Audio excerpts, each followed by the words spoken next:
I've only told a handful of people the story that I'm about to tell you. Hey guys, welcome back to the DrCliffAuD vlog. This is vlog number 226, and today I want to share with you guys a story about me that doesn't really make me look that good, but it's the reason why I'm passionate about best practice audiologic care. But before I get into the story, if you could do me a huge favor, click the like button, really helps out the channel. And if you are not yet subscribed to the channel with notifications turned on, go ahead and do that as well. It's greatly appreciated. With that out of the way, let me give you a little bit of a background into why I am so passionate about best practices and really what best practices are. So, best practices are a long list of considerations and procedures that must be completed by a hearing care professional in order to maximize your performance with hearing treatment. This goes everything from the initial testing that we do on you to the recommendation of hearing aid technology to the fitting and programming of that technology and providing you with long-term aftercare to make sure that you maintain your high level of performance. Now, when we think of these different best practices, you can think of like speech and noise testing, test box measures, validation outcome measures, real ear measurement. Those are just 4 of the many best practices that would be considered a comprehensive best practice protocol. Now, I became relatively passionate about best practices really back in grad school, because before I applied to places to go for my 4th year externship, you can think of it like a residency, I had to make sure that the place I was applying to was actually following some of these core foundational best practice procedures. And if they didn't, I didn't even apply to them. And fortunately, I found several that did follow best practices, or at least most of the best practices. I came to find out that there's a lot more than I was even aware of in grad school. But there were some clinics that followed a good handful of best practices at the time, and I felt comfortable applying to them. And that's actually what brought me out here to Phoenix, because my top choice was the one that I fortunately ended up getting, and they did real ear measurement. They did a lot of things that would be considered audiologic best practice. With that said, though, I came out here, and once I realized that there's a lot more to best practices than just real ear measurement, I started, creating more video content around that concept of best practice audiologic care. And then I started thinking, like, why do I care so much? I mean, I could easily, with my ability to communicate with people, I could easily convince people to pursue hearing treatment without me following best practices. I could easily do the fit them with hearing aids. How does that sound? Oh, it sounds better than with untreated hearing loss. Okay, you're good to go. Come back when you want to buy your next set of hearing aids. I could easily run that kind of a business model and be probably more substantially profitable by doing it, because I would be spending considerably less time with these individuals inside of the clinic. But from a moral standpoint, it just doesn't feel right to me to do it that way, which is why both myself and all of the other audiologists inside of my practice follow comprehensive audiologic best practices from beginning to end. But really, like, where did that the concept of the passion come from? And it actually reminds me of when I was back in the military. So here's the story that I haven't told very many people at all. Some hearing care professionals know this story because they know why I care so much about best practices, but I'm going to share this story with you right now. So you may or may not be aware that I served in the United States Marine Corps from 2002 to 2006. During my time in the Marine Corps, I had the opportunity to go to Scout Sniper School to become a Scout Sniper for the 2nd Battalion, 4th Marines.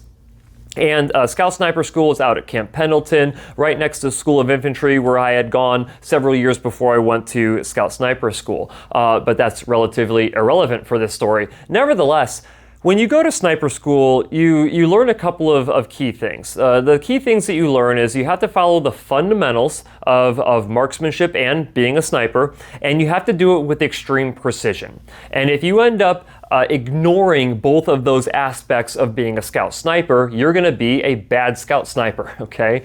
But it really kind of came to light during stalking. So if you're familiar with, sniper movies, anytime that you see a sniper dressed up in their ghillie suit that makes them blend into the vegetation while they're sneaking up on a target and taking a shot and eliminating that target, then you know what stalking is. So they actually teach you this craft in Scout Sniper School.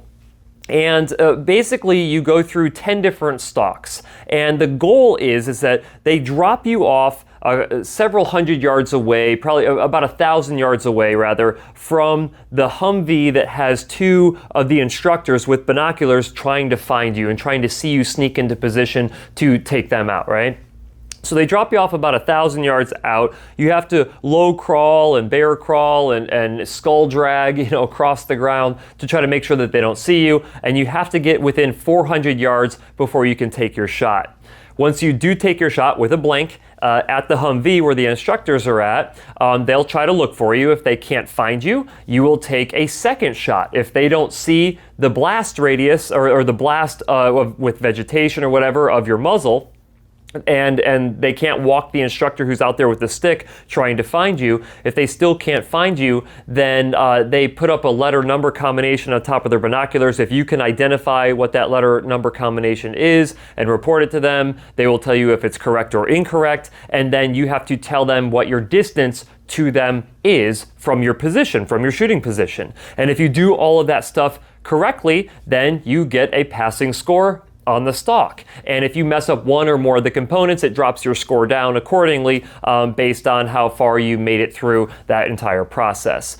But I was really good at stalking. Okay, so we were 9 stalks in, and I was in the lead in terms of my score for all the stalks that I did. And the reason I was so good at it is because I could get into a position and I could take a look and be like, okay, I'm exactly 250 yards away from that particular target, or I'm 300 yards away from the Humvee. And every single time I did that, I was right. And I got through 9 stalks that way. I had aced pretty much all of them except for maybe one of them.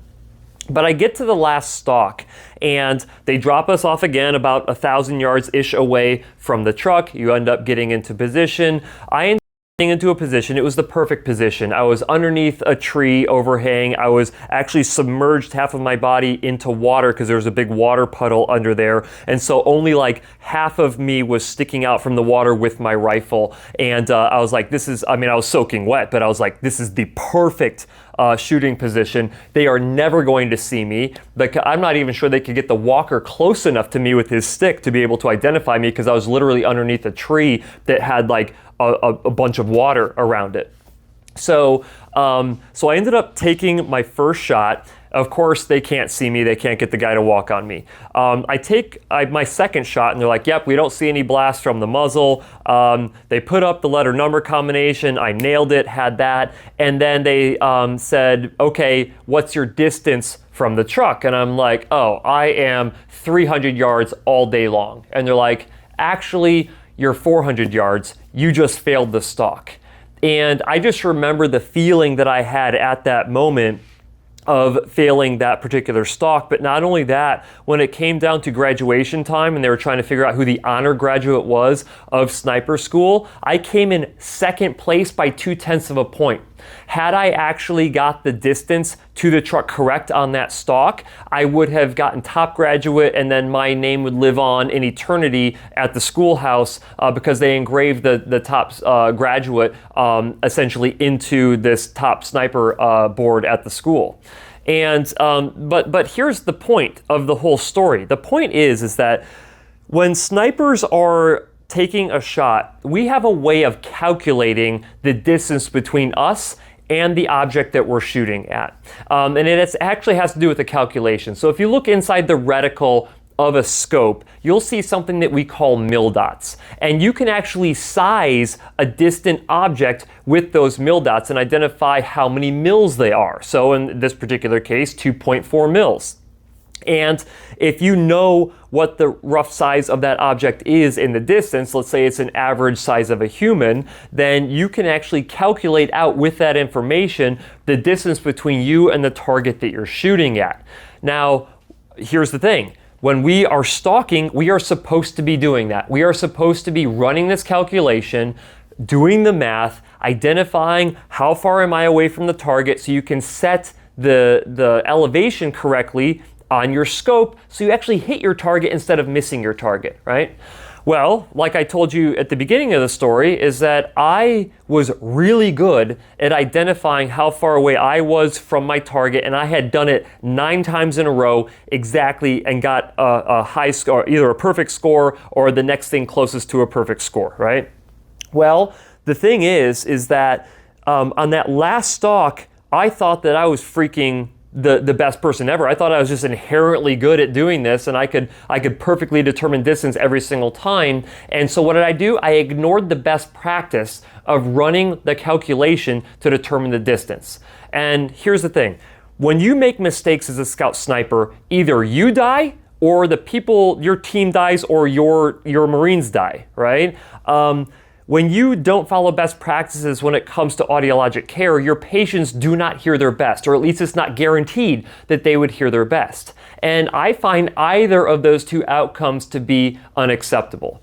So now when I think about best practices inside of audiology, I think of it the same way. You can be a fantastic audiologist or hearing instrument specialist, and you can get your patients hearing their absolute best 9 times out of 10. But what about that 10th person? What about that person who wants nothing more than to hear their absolute best so they can hear their family and friends, so they can go out into social situations and not have background noise completely destroy their hearing experience? What happens to that individual when you do not follow the best practices of audiologic care? You're basically saying that I am not willing to do everything in my power to maximize your treatment outcome because, hey, I think I'm pretty good already, or hey, I sold a bunch of hearing aids last year, so I'm massively successful at treating hearing loss. Like, to me, that doesn't make any sense. To me, that is violating the trust of a patient. And I'm not willing to do that because every single time I think about cutting a corner on a patient for whatever reason, time constraints, what have you, I always go back to my time as a sniper and remembering this is what happens when I try to cut corners. I end up making mistakes, and then when I make mistakes, bad things happen. And so that right there is why I am so passionate about best practices inside of audiology, because I believe that everybody, not 9 out of 10, not 8 out of 10, not 5 out of 10, but 10 out of 10 individuals deserve to hear their absolute best. And the only way to guarantee that is to follow comprehensive best practices. So that's my story. That's the story that I've really never told individuals with hearing loss before. I've only told that story to other hearing care professionals when they ask me why I care so much. And that is exactly the reason why I care so much. Now, I started the Hearing Up Network because of this, right? The Hearing Up Network is a network of hearing care professionals in the United States and Australia now that are committed to following these same best practices so they can ensure that you hear your absolute best as well. So if you are struggling with your hearing treatment and you're looking for an excellent hearing care professional, go and find a Hearing Up Network member. Go to hearingup.com, click on the Find a Provider tab, and find a hearing care professional. I know that I have a ton of viewers here on the channel who do go and see a Hearing Up Network member.